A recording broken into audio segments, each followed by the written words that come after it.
Мои почитувани членови во групата, сакам уште едно кратко видео да направам. Однесува се за ранг листата 10 најдобри борачи слободен стил во Југославија за 73 година. Титулата за Јорданов.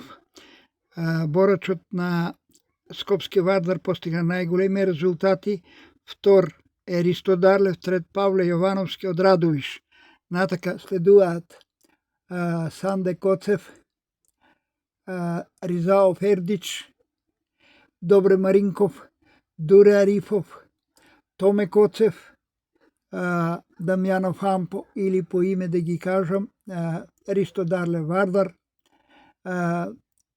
Јованов Павле од Радовиш, Рудер, Санде Коцев Балканец, Ризао Фердич Скопје, Добре Маринков Балканец, Дуре Арифов Балканец, Томе Коцев Балканец, Дамјанов Хампо е од Спарта Кочани. Десетиот, извинјавам се, ама никако не можам да го прочитам да кој е бил.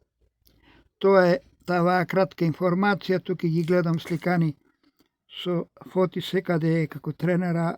Сеќавам се у Хвар на припреми кога бееме, он беше кондиционен тренер и кога тераше да трчаме по тие карпите, не можеме да го стасаме.